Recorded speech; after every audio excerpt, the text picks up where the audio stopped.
আসসালামু আলাইকুম রহমতুল্লাহ বারাকাতুহু। বিসমিল্লাহির রহমানির রহিম। আলহামদুলিল্লাহি রাব্বিল আলামিন ওয়াসসালাতু ওয়াসসালামু আলা রাসূলিহিল কারীম ওয়া আলা আলিহি ওয়া সাহবিহি আজমাইন ওয়া মান তাবিআহুম বিইহসানিন ইলা ইয়াউমিদ্দিন। আম্মা বাদ।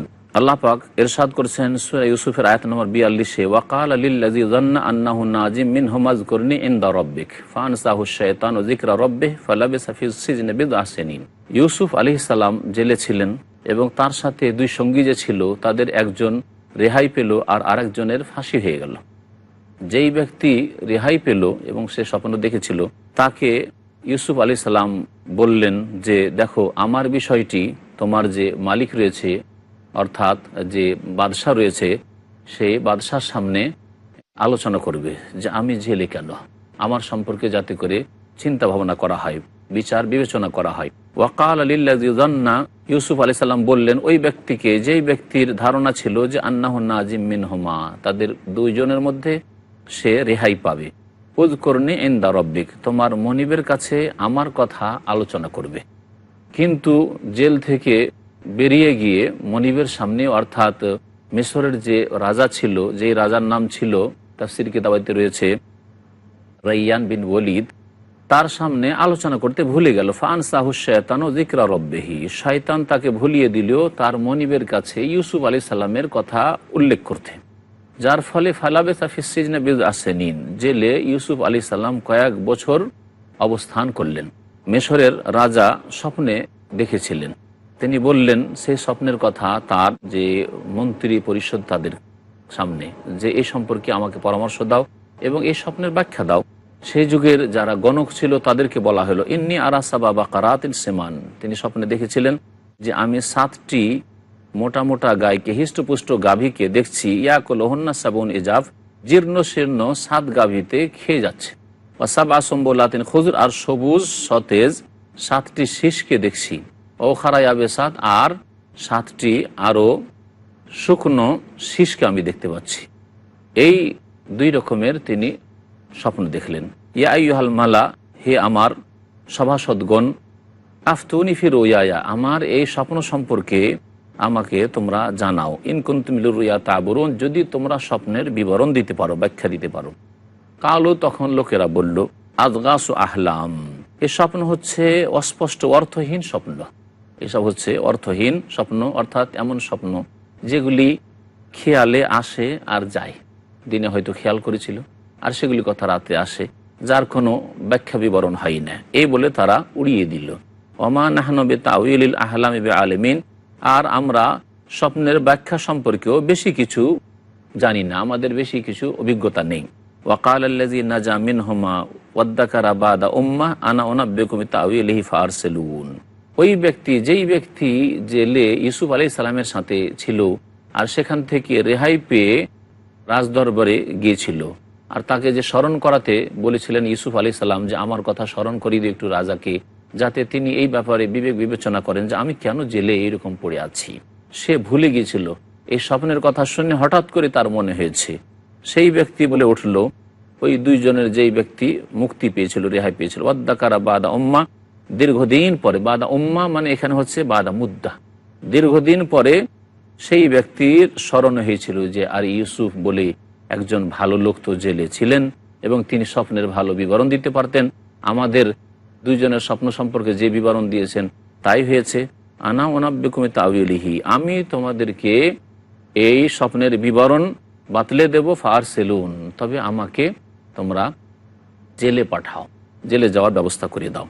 ইউসুফ আইয়ুহা সিদ্দিক আফতিনা ফি সাব'i বাকারাতিন সিমানি ইয়াকুলুহুন্না সাবউন ইজাফ ওয়া সাব'i সুম্বুলাতিন খুদর ওয়া খারা ইয়াবিস লাআল্লি আরজিউ ইলান নাস লাআল্লাহুম ইয়ালামুন। তারপরে জেলে আসলো, আসার পরে ওই ব্যক্তি ইউসুফ আলাইহিস সালামকে জিজ্ঞাসা করলো, হে ইউসুফ, হে সত্যবাদী, আফতিনা ফি সাব'i বাকারাতিন সিমান, আমাদেরকে বলে দেন 7টি হিষ্টপুষ্ট গাভী সম্পর্কে, যে 7টি হিষ্টপুষ্ট গাভীকে জীর্ণ শীর্ণ দুর্বল গাভীতে খেয়ে যাচ্ছে, আরও 7টি দুর্বল গাভীতে খেয়ে যাচ্ছে। ওয়াসাব'i সুম্বুলাতিন খুজর, এবং 7টি সবুজ সতেজ শীষ দেখা গেছে স্বপ্নে। ওয়া খারা ইয়াবিসাত, আর 7টি শুকনো শীষ দেখা গেছে। এসবের বিবরণ কি হইতে পারে? লাআল্লি আরজিউ ইলান নাস, যাতে করে আমি জনসাধারণের কাছে ফিরে যেতে পারি, লাআল্লাহুম ইয়ালামুন, আর যাতে করে তারা জানতে পারে এই স্বপ্নের ব্যাখ্যা সম্পর্কে। কাল তাজরাউনা সাবআ সিনিনা দাবান ফামা হাসাদতু ফাযারুহু ফি সুমবুলিহি ইল্লা কালিলাম মিম্মা তাকুলুন। আল্লাহ পাক রব্বুল আলামিন বলছেন যে ইউসুফ আলাইহিস সালাম বললেন, তাজরাউনা সাবআ সিনিনা দাবান, তোমরা 7 বছর এক নাগারে তোমরা চাষাবাদের কাজ করবে, ফসল উৎপন্ন করবে। ফামা হাসাদতুম ফাযারুহু ফি সুমবুলিহি, এই 7টি গাভী, হৃষ্টপুষ্ট গাভী, মানে 7 বছর তোমাদের ফসল পানি খুব ভালো হবে। তারপরে যা কিছু তোমরা কেটে মেরে নিয়ে আসবে, ফাযারুহু ফি সুমবুলিহি, সেগুলোকে সেসবের শীষের মধ্যে রেখে দিও, শীষ থেকে দানাগুলিকে বের করিও না, কারণ দানাকে যদি শীষ থেকে বের করে না হয় তাহলে সেটা তাড়াতাড়ি পোকা খেয়ে যেতে পারে। পক্ষান্তরে দানা শীষের মধ্যে থাকলে সেটা সুরক্ষিত থাকতে পারে। ইল্লা কালিলাম মিম্মা তাকুলুন, তবে অল্প যেটা তোমরা প্রতি বছর খাবে সেটা তোমরা বের করবে, শুধু মেরে, সেটা শুধু মারবে। সুম্মা ইয়াতি মিন বাদি যালিকা সাবউন শিদাদ, তারপরে এই 7 বছর অতিক্রম করে যাওয়ার পরে 7টি কঠিন বছর আসবে, দুর্ভিক্ষর বছর আসবে। এই হচ্ছে 7টি যে জীর্ণশীর্ণ গাভী দেখা গেছে তার ব্যাখ্যা। ইয়াকুলনা মা কাদ্দামতুম লাহুন্না, যা কিছু এর জন্য তোমরা আগে রেখেছিলে তা সব খেয়ে ফেলবে। এই 7 বছরে, দুর্ভিক্ষর 7 বছরে আগে যেগুলি তোমরা সঞ্চিত করে রেখেছিলে খাদ্যদ্রব্য, সেগুলিকে সবগুলিকে খেয়ে ফেলবে। ইল্লা কালিলাম মিম্মা তুহসিনুন, তবে অল্প কিছু তোমরা রাখবে যা তোমরা সুরক্ষিত রাখো বীজ করার জন্য, বীজের জন্য যে খাদ্যদ্রব্য থেকে আমরা হেফাজতে রাখি চাষিরা, সেই রকম তোমরা অল্প কিছু রাখবে, আর বাকিটা এই 7 বছরে তোমরা খেয়ে ফেলবে, কারণ বীজেরও প্রয়োজন রয়েছে। সুম্মা ইয়াতি মিন বাদি যালিকা আমুন ফীহি ইউগাসুন নাসু ওয়া ফীহি ইয়াসরুন, আর তারপরে এমন বছর আসবে যাতে অনেক বৃষ্টি পাত হবে, ওয়া ফীহি ইয়াসরুন, এবং তাতে মানুষ প্রচুর ভোগ বিলাস করবে, তাতে বিভিন্ন রকমের ফলমূল হবে আর সেই ফলমূলের রস খাবে। আল্লাহ পাক রব্বুল তারপর ওয়াকাল আল মালিক ইতুনি বিহি, বাদশাহ যখন এই স্বপ্নের বিবরণ শুনতে পেলেন, এবং স্বপ্নের বিবরণ শুধু দিলেন না ইউসুফ আলাইহিস সালাম, তার সাথে তাদবীরও বলে দিলেন যে কিভাবে এই সমস্যার সমাধান করতে হবে। 7 বছর খুব ফসল হবে, তারপর 7 বছরের দুর্ভিক্ষর বছর হবে, তখন এই 7 বছর দুর্ভিক্ষ দেশবাসী কি খাবে তার নিয়ম নীতি এবং তার পদ্ধতিও সুন্দর করে, এবং এই আর্থিক সমস্যার এই সংকটের সমাধানও যে ইউসুফ আলাইহিস সালাম বলে দিলেন, এতে অত্যন্ত খুশি হলেন বাদশাহ, এবং বাদশাহ বল ইতুনি বিহি, তাকে নিয়ে আস আমার কাছে। ফালাম্মা জাআহুর রাসূল, যখন তার কাছে দূত আসলো ডাকার জন্য, কাল, তখন বললেন ইউসুফ আলাইহিস সালাম, ইরজি ইলা রাব্বিকা, তোমার মনিবের কাছে, সেই বাদশার কাছে যাও, ফাসআলহু, এবং তাকে জিজ্ঞাসা করো। আমি এখান থেকে এমনিতেই বেরিয়ে চলে যাব না, যে জেল থেকে আমাকে বের করে দেওয়া হলো, অথচ দেশবাসী জানতে পারলো না, দেশের নেতৃস্থানীয় ব্যক্তি জানতে পারলো না, মনে করলো যে তারা দয়া করলো সেই জন্য আমি জেল থেকে বেরিয়ে আসলাম। আমার দোষটা কি ছিল, আমার অপরাধটা কি ছিল যে আমি এত বছর ধরে জেলে থাকলাম। জিজ্ঞাসা করো গিয়ে সেই বাদশাকে, মা বালুন নিসওয়াতিল্লাতি কাত্তানা আইদিয়াহুন্না, ওই সব মহিলাদের কেন হাত কেটেছিল, কি জন্য তাদের হাত তারা কেটেছিল, এই ঘটনাটি কি, আর এই ঘটনার প্রেক্ষাপট কি, কি হয়েছিল ব্যাপারটি, এ সম্পর্কে সঠিক তথ্য কি, এ সম্পর্কে জিজ্ঞাসা করো। ইন্না রব্বি বিকাইদিহিন্না আলিম, নিশ্চয় আমার প্রতিপালক তাদের চক্রান্ত সম্পর্কে অবগত। আল্লাহ পাক তারপরে বলছেন, কালা মা খাতবুকুন্না ইয রাওয়াদতুন্না ইউসুফ আন নাফসিহি কুলনা হাশা লিল্লাহ মা আলিমনা আলাইহি মিন সু কালাত ইমরাতুল আজিজ আল আনা হাসহাসাল হক আনা রাওয়াদতুহু আন নাফসিহি ওয়া ইন্নাহু লামিনাস সাদিকিন। আল্লাহ পাক বলছেন যে তখন বাদশাহ বললেন মহিলাদেরকে ডেকে, ওই দেশের যে মহিলারা যাদের হাত কেটেছে, মা খাতবুকুন্না ইয রাওয়াদতুন্না ইউসুফ আন নাফসিহি, তোমাদের ব্যাপারটা কি ছিল যখন তোমরা ইউসুফ আলাইহিস সালামকে ভোলাতে চেষ্টা করেছিলে, ইউসুফ আলাইহিস সালামকে জুলেখা ভোলাতে চেষ্টা করেছিল, কিন্তু সুযোগ পেলে যে দেশের আরো মহিলারা ছিল যারা ইউসুফ আলাইহিস সালামের সৌন্দর্য সম্পর্কে জানতে পেরেছিল অথবা দেখতে পেয়েছিল সেই দাওয়াতে, তাদের অন্তরে ইচ্ছা ছিল যদি আমরা ইউসুফকে পেতাম। তাই আল্লাহ পাক এখানে বলেছেন, ইয রাওয়াদতুন্না ইউসুফ আন নাফসিহি, তোমরা ইউসুফ আলাইহিস সালামকে ভোলাবার চেষ্টা করেছিলে কেন? কুলনা হাশা লিল্লাহ মা আলিমনা আলাইহি মিন সু, সেসব মহিলারা বলল যে আল্লাহ আমাদের রক্ষা করুন, আমরা মিথ্যা কথা বলবো না, আল্লাহ আমাদের যেন মিথ্যা কথা থেকে আর কারো উপর মিথ্যা অপবাদ দেওয়া থেকে, নির্দোষীকে দোষী সাব্যস্ত করা থেকে আল্লাহ আমাদের রক্ষা করেন। মা আলিমনা আলাইহি মিন সু, তার সম্পর্কে আমরা কোনো খারাপ কথা জানি না, তার চরিত্রে কোনো রকমের দোষ আমরা পাইনি। কালাত ইমরাতুল আজিজে, তখন আজিজে মিসর যে অর্থমন্ত্রী তার স্ত্রী জুলেখা বলল, আল আন হাসাস আল হক, এখন সত্য স্পষ্ট হয়ে গেছে, সত্য কথা এখন বেরিয়ে পড়েছে। আনা রাওয়াদ্দু আন নাফসি, আর আমি স্বীকার করছি যে আমি তাকে ভুলাবার চেষ্টা করেছিলাম। ওয়া ইন্নাহু লামিনাস সাদিকিন, আর ইউসুফ হচ্ছে সত্যবাদীদের অন্তর্ভুক্ত, সে ভালো মানুষ। আল্লাহ পাক তারপরে বলছেন, যালিকা লিয়ালামা আন্নী লাম আখুনহু বিল গায়ব ওয়া আন্নাল্লাহা লা ইয়াহদি কাইদাল খায়িনিন। ইউসুফ আলাইহিস সালাম তখন বলেন, অধিকাংশ তাফসীর গান বলেছেন যে এই আয়াতটি হচ্ছে ইউসুফ আলাইহিস সালামের কথা, যা আল্লাহ পাক এখানে বর্ণনা করেছেন। যে ইউসুফ আলাইহিস সালাম বলেন, যালিকা লিয়ালামা আন্নী লাম আখুনহু বিল গায়ব, আর এটা এই জন্যই যে যাতে করে জানতে পারে যে জুলেখার স্বামী সেও জানতে পারে যে আমি জুলেখার স্বামীর অনুপস্থিতিতে, তার অগোচরে আমি কোনো রকমের খেয়ানত করিনি, কোনো রকমের বিশ্বাসঘাতকতা করিনি, যে তার বাড়িতে থেকে আমি এরকম বিশ্বাসঘাতকতা করব। ও আন্নাল্লাহ লা ইয়াহদি কাইদাল খায়িনিন, নিঃসন্দেহে আল্লাহ পাক রব্বুল আলামিন যারা বিশ্বাসঘাতক তাদের কৌশলকে সঠিক পথ দেখান না, কৌশলকে সফল হতে দেন না। আল্লাহ পাক রব্বুল আলামিন যারা বিশ্বাসঘাতক তাদের ষড়যন্ত্র, তাদের কৌশলকে সফল হতে দেন না। আল্লাহ পাক রব্বুল আলামিন সূরা ইউসুফের আয়াত নম্বর 53 ইরশাদ করেছেন যে ইউসুফ আলাইহিস সালাম বলল যে অমা ওবাররিউ নাফসি, আমি নিজেকে দোষমুক্ত মনে করছি না। কোনো মানুষ নিজেকে দোষমুক্ত ঘোষণা করতে পারে না, তবে আম্বিয়া রসুলগণকে আল্লাহ পাক রব্বুল আলামিন যদিও নিষ্পাপ রেখেছেন এবং গুনাহ থেকে তাদেরকে সুরক্ষিত রেখেছেন। ইন্নান নাফসা লা আম্মারাতুম বিসসু, নিশ্চয়ই মানুষের মন মন্দ কাজে পরিচিত করে, মানুষের মন মানুষকে মন্দ কাজে পরিচিত করে। আম্মারাতুম বিসসু, বেশি বেশি খারাপ কাজের জন্য আদেশ করে, কুমন্ত্রণা দিয়ে থাকে যে এই খারাপ কাজ করো, এই খারাপ কাজ করো। ইল্লা মা রাহিমা রব্বি, তবে আমার প্রতিপালক যদি দয়া করেন এই বিষয়ে। ইন্না রব্বি গফুরুর রহিম, নিশ্চয় আমার প্রতিপালক অতি মার্জনাকারী দয়াবান। আল্লাহ পাক তারপর ইরশাদ করেছেন, ওয়াকাল আল মালিকু ইতুনি বিহি আস্তাখলিসুহু লিনাফসি ফালাম্মা কাল্লামাহু ক্বালা ইন্নাকা আল-ইয়াওমা লাদাইনা মাকিনুন আমিন। রাজা মিসরের বললেন যে ইতুনি বিহি, এই ইউসুফকে নিয়ে আসো, আস্তাখলিসুহু লিনাফসি, তাকে আমি নিজের জন্য মনোনীত করব, আমার জন্য আমি বিশেষভাবে তাকে নির্দিষ্ট করে নেব যে আমার সাহায্য সহযোগিতা করবে। ফালাম্মা কাল্লামাহু, যখন তার সাথে কথা বলল, কাল তখন বলল, ইন্নাকা আল-ইয়াওমা লাদাইনা মাকিনুন আমিন, আজকে তুমি আমার নিকটে তুমি সম্মানিত থাকবে, মর্যাদাশীল হবে এবং বিশ্বস্ত ব্যক্তি হিসাবে তুমি পরিগণিত হবে। আমিন মানে বিশ্বস্ত, আর মাকিন মানে হচ্ছে মর্যাদাশীল। আল্লাহ পাক রব্বুল আলামিন বলছেন যে রাজা এই ঘোষণা করে দিলেন যে আজকে থেকে তুমি আমার কাছে মর্যাদাশীল এবং তুমি আজকে থেকে বিশ্বস্ত ব্যক্তি। কালাজ আলনি আলা খাজাইনিল আরদ ইন্নী হাফিজুন আলিম, তখন ইউসুফ আলাইহিস সালাম সুযোগ পেলেন যে এই দেশে যে সংকট আসতে যাচ্ছে, আর্থিক সংকট, যে দুর্ভিক্ষ আসতে যাচ্ছে, এই দুর্ভিক্ষর মোকাবিলা করা এবং এই দুর্ভিক্ষ সমস্যাকে কেটে ওঠানো, এর জন্য আমার নেতৃত্বের প্রয়োজন রয়েছে, আমার সাহায্য সহযোগিতার প্রয়োজন রয়েছে। সেই ক্ষেত্রে তিনি এই দায়িত্ব চেয়ে নিলেন যে অর্থ দপ্তর আমাকে দিয়ে দেওয়া হোক, যাতে করে আর্থিক সমস্যার সমাধান করা সম্ভব হয়।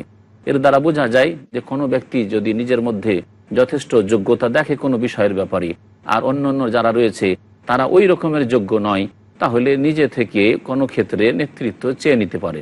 পক্ষান্তরে যদি দেখা যায় যে আমার মতো অনেকে রয়েছে বা আমার চাইতেও ভালোরা রয়েছে, তাহলে এই ক্ষেত্রে নেতৃত্ব চাওয়া ইসলামে জায়েজ নয়।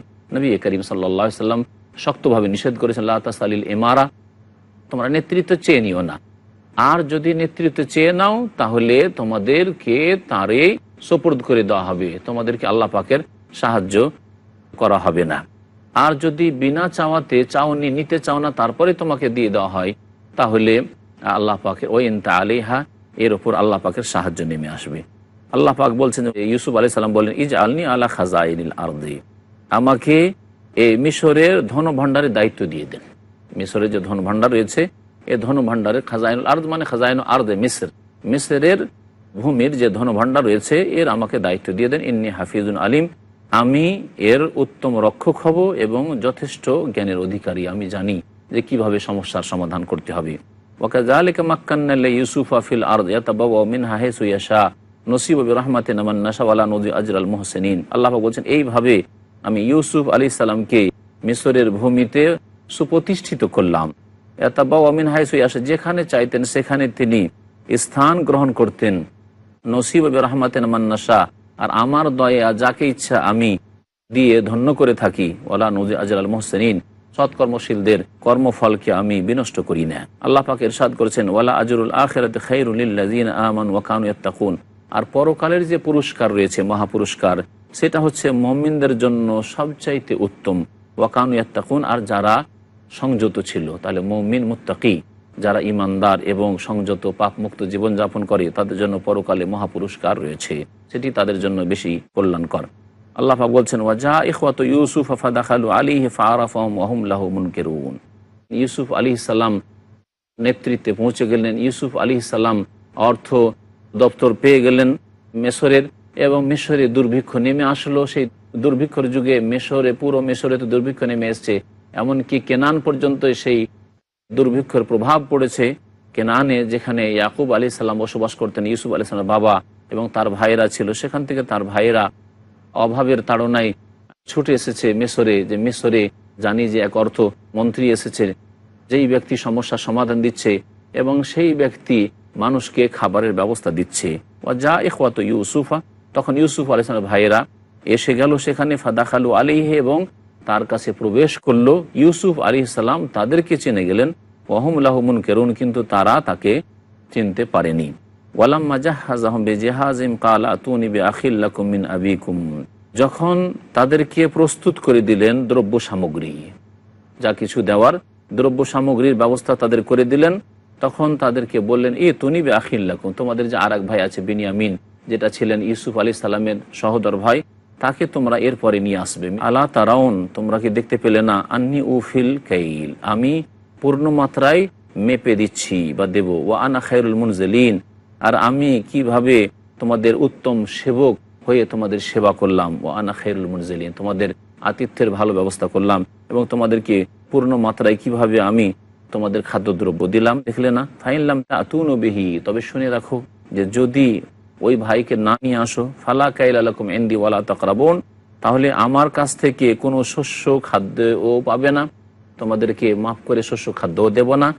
ওয়ালা তাকরাবুন, আর আমার কাছেও তোমরা আসতে পারবে না কোনো সুপারিশ করার জন্য অথবা আমার আদেশ অনুমতি নেওয়ার জন্য। পক্ষান্তরে যদি নিয়ে আসো তাহলে তোমরা আমার নিকটবর্তী হবে এবং তোমাদের মান সম্মান করব। আল্লাহ পাক রব্বুল আলামিন তারপরে ইরশাদ করেছেন যে কালু সানুরাউদু আনহু আবাহু ওয়া ইন্না লা ফাইলুন, আমরা আমাদের আব্বাকে বুঝাবার চেষ্টা করব এবং নিয়ে আসারও চেষ্টা করব। তারা বলল, ইউসুফ আলাইহিস সালাম ভাইয়েরা বলল যে সানুরাউদু আনহু আবাহু, এই ব্যাপারে আমরা তার পিতাকে রাজি করার চেষ্টা করব। ওয়া ইন্না লা ফাইলুন, এটা অবশ্যই আমরা করব।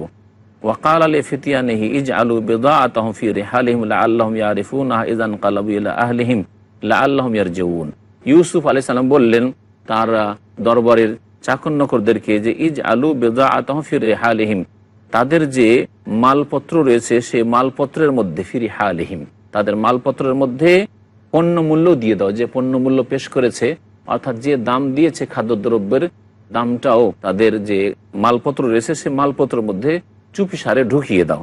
লাআল্লাহুম ইয়ারিফুনাহা ইযা ইনকালাবু ইলা আহলিহিম, যখন তারা বাড়িতে ফিরে যাবে তখন সেখানে গিয়ে যাতে করে চিনতে পারি, জানতে পারি জারি আমাদের টাকা পয়সাও ফিরিয়ে দিয়েছে আর আমাদেরকে খাদ্যদ্রব্যও দিয়েছে ফ্রিতে। লাআল্লাহুম ইয়ারজিউন, তাহলে আরও আগ্রহ সৃষ্টি হবে এবং তারা আবার ফিরে আসবে। ফালাম্মা রাজাউ ইলা আবিহিম ক্বালু ইয়া আবানা মুনিয়া মিন্নাল কাইলু ফাআরসিল মা'না আখানা নাকতাল ওয়া ইন্না লাহু লাহাফিজুন।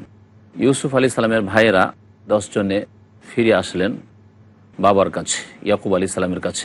ফালাম্মা রাজাউ ইলা আবিহিম, যখন তারা ফিরে আসলো তাদের পিতার কাছে, কালু, তখন তারা বলল, ইয়া আবানা, হে আব্বা, মুনিয়া মিন্নাল কাইলু, আমাদের থেকে শস্যের ওজন নিষিদ্ধ করে দেওয়া হয়েছে, অর্থাৎ মিশরে যে গিয়েছিলাম সেখান থেকে খাবার নিয়ে এসেছি, এবার গেলে আর আমাদেরকে খাদ্যদ্রব্য দেবেন না। ফাআরসিল মা'না, একটি শর্তের সাথে দেবেন যে এই ভাইকে নিয়ে যেতে হয়। ফাআরসিল মা'না আখানা, সুতরাং আমাদের সাথে আমাদের ভাইকে পাঠান।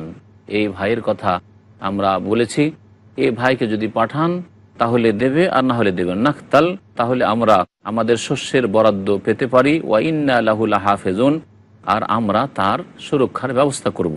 কালা হাল আমানুকুম আলাইহি ইল্লা কামা আমানতুকুম আলা আখিহি মিন ক্বাবলু ফাল্লাহু খায়রুন হাফিজান ওয়া হুয়া আরহামুর রাহিমিন।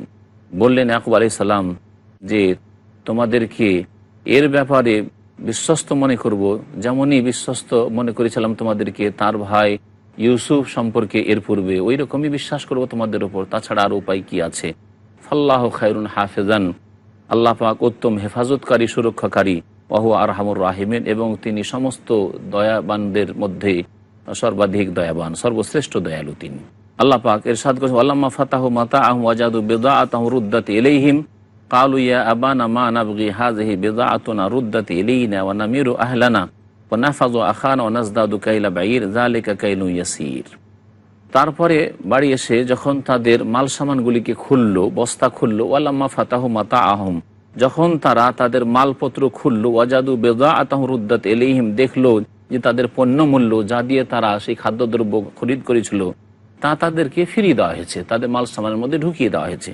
কালু, তখন তারা বলল, হে আব্বা, মা নাবগি, আর কি চাই আমরা, হাযিহি বিদাআতুনা রুদ্দাত ইলাইনা, এই যে আমাদের পণ্যমূল্য ছিল তাও আমাদেরকে ফিরিয়ে দেওয়া হয়েছে। ওয়া নামিরু আহলানা, এবং আমরা আমাদের পরিবারের জন্য খাদ্য আনতে পারবো। ওয়া নাহফাজু আখানা, এবং আমাদের ভাইয়ের আমরা হেফাজতও করতে পারবো। নাজদাদু কাইলা বাঈর, এবং এক উটের বোঝাই মাল বেশিও আনতে পারবো, কারণ 10 ভাই গিয়ে 10 উট বোঝাই করা নিয়ে এসেছিলাম, আর যদি আরেক ভাইকে নিয়ে যেতে পারি তাহলে আরেক উটের পিঠে বোঝাই করে আমরা খাদ্যদ্রব্য নিয়ে আসতে পারবো। যালিকা কাইলুন ইয়াসীর, এবং এই পরিমাণ সহজেই পাওয়া যাবে, এটা সহজেই হাসিল হয়ে যাবে। কাল আল্লাহ উরসিলাহু মাআকুম হাত্তা তুতুনা মাওসিকাম মিনাল্লাহ লা তা'তুন্নানি বিহি ইল্লা আন ইউহাতা বিকুম ফালাম্মা আতাউহু মাওসিকাহুম ক্বালা আল্লাহু আলা মা নাকুলু ওয়াকিল। বললেন ইয়াকুব আলাইহিস সালাম যে আমি অতক্ষণ পর্যন্ত তোমাদের সাথে এই বেনিয়ামিনকে পাঠাবো না যতক্ষণ পর্যন্ত আমাকে অকাট্য অঙ্গীকার না দেবে, আমার সাথে প্রতিশ্রুতি না করবে শক্তভাবে যে অবশ্যই অবশ্যই তাকে নিয়ে তোমরা ফিরে আসবে। ইল্লা আন ইউহাতা বিকুম, তবে তোমাদেরকে যদি চারিদিক থেকে শত্রুরা ঘিরে সর্বনাশ করে দেয়, সবাইকে মেরে দেয়, তাহলে সেটা আলাদা কথা। ফালাম্মা আতাউহু মাওসিকাহুম, যখন তারা তাদের অকাট্য প্রতিজ্ঞা তারা করলো তাদের আব্বার সাথে, কাল আল্লাহু আলা মা নাকুলু ওয়াকিল, তখন বললেন যে আল্লাহ পাক যা কিছু আমরা বলছি তার উপর অভিভাবক। ওয়াকালা, এবং ইয়াকুব আলাইহিস সালাম উপদেশ দিলেন, ইয়া বানিয়া, হে আমার ছেলেরা, লা তাদখুলু মিন বাবিন ওয়াহিদ, একটি দরজা দিয়ে যাবে না, বরং তোমরা বিভিন্ন দরজা দিয়ে মিশরে প্রবেশ করবে, অথবা উদ্দেশ্য হচ্ছে বিভিন্ন পথ দিয়ে তোমরা প্রবেশ করবে। তবে আল্লাহর কবল থেকে রক্ষা করতে তোমাদের কোনো ক্ষেত্রে আমি কাজে আসতে পারবো না, উপকার করতে পারবো না। ইনিল হুকমা ইল্লা লিল্লাহ, ফয়সালা তো একমাত্র আল্লাহর জন্য। আলাইহি তাওয়াক্কালতু, তার উপর আমি ভরসা রাখি। ওয়া আলাইহি ফালিয়াতাওয়াক্কালিল মুতাওয়াক্কিলুন, তার উপরে যেন যারা আস্থা ভাজন, যারা ভরসাকারী, তারা যেন তার উপরে অবশ্যই ভরসা রাখে। আল্লাহর উপর ভরসা রাখা হচ্ছে আল্লাহ পাকের ইবাদত। এখানেই আমি আমার তাফসীর আজকে শেষ করছি। আল্লাহ পাক রব্বুল আলামিন যেন আমাদেরকে নেক আমলের তৌফিক দান করেন, আমাদের যেন গুনাহ খাতা মাফ করে দেন। ওয়া সাল্লাল্লাহু আলা নবিয়িনা মুহাম্মদ ওয়া আলা আলিহি ওয়া সাহবিহি আজমাইন।